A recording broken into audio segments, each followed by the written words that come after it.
Josh, Thank when you. it comes to your first big chapter in the book, it talks about the angels and the celestial hierarchy. And this is what you said, that traditionally the church has understood there to be three choirs or orders of angels. Mm. Then you mentioned the first order. Can you please tell us what beings belong in this first order of angels? And if you can please tell us who they are and something about them. Yeah, sure. So, traditionally, whenever you look throughout church history, a lot of people attribute an angelic hierarchy to, Dionysius the Areopagite. And, the thing that I have realized is that angelic hierarchies have been around for a really long time. That if you go back to a lot of the work from the Second Temple period, there were Jewish versions of angelic hierarchies too. So this is something that's actually very old. It goes back a lot further than just the medieval church. And you really see this idea also in Thomas Aquinas's Summa Theologiae. He has an entire section on the angelic hierarchy there. But traditionally, the way that this has been thought about is in the first choir of angels, there are three celestial beings who make up that choir or that order of angels, and that's the seraphim, the cherubim, and the ophanim, or also sometimes called thrones. And these are the angelic beings or the celestial beings, whichever language you prefer, that were thought to be in the closest proximity to God, in what has traditionally been called the Empyrean or the highest heavens. So you'll see this idea in people like Dante. Like if you read Dante's Paradiso, you will see this idea of the Empyrean, the highest heavens, and that's a foreign notion to us today. But throughout church history, this was just the way that they talked about heaven. This is language that they used to just talk about heaven, and I think that we need to be acquainted with that somewhat. And the fact that we're not shows that we've lost some of that rootedness that used to be there.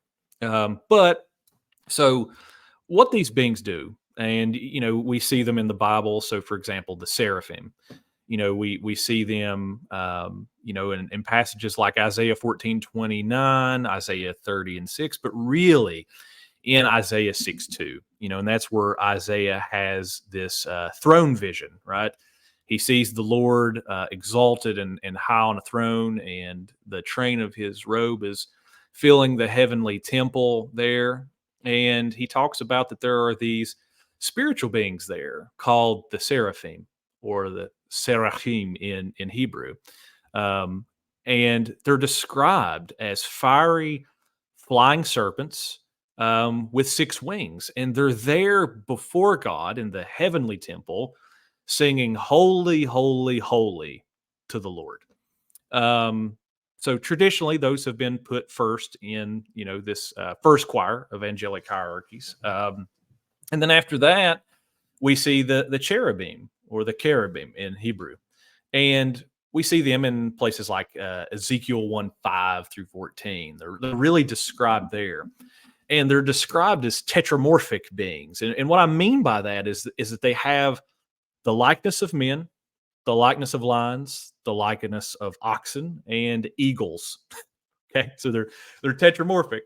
And the interesting thing is that they're always associated with guarding sacred spaces, right? So we also see them in Genesis 3:24, right? So they're in Genesis 3:24.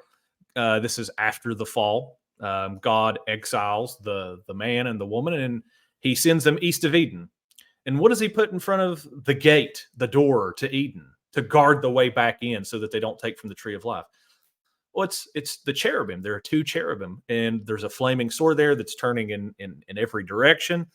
But they're there to guard the way back to this sacred space, this divine council meeting place where God and His heavenly host is. And that theme gets carried on throughout the rest of the scriptures.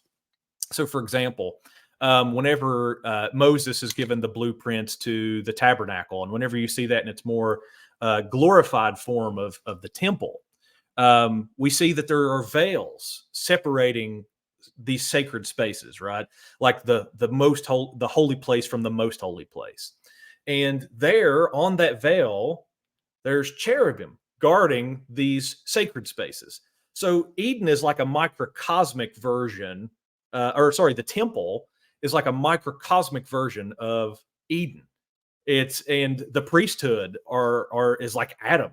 Like, and actually the interesting thing is whenever you look into the Hebrew and the description given to the priesthood, they're actually to guard and to keep this microcosmic Eden. That's the same language used of Adam. God put him in the garden to work and to keep it. Well, that can also be translated as to guard and to keep it.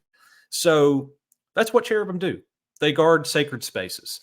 They guard. You see them in Eden. You see them in the tabernacle. You see them in the temple, and you see this in the ancient Near East. Like every ancient Near Eastern culture has their own versions of this. Like you look in ancient Egypt, they have the Sphinx, and what do? They guard the sacred spaces of the pyramids, right? You go to Babylon and you see these same types of beings. They've got the heads of Babylonian kings, and they've got the bodies that are very much like the Sphinx. What are they doing? They're guarding the gates of Ishtar. They're guarding these temple spaces, the place where the gods meet, and that's what they're doing in the Bible. They're guarding God's divine council meeting spaces. And then the Ophanim, or the thrones. We see them described in Ezekiel 1:16 through 21. And they're described as having the likeness of barrel wheels. And they're described as being wheels within wheels with rims full of eyes all around.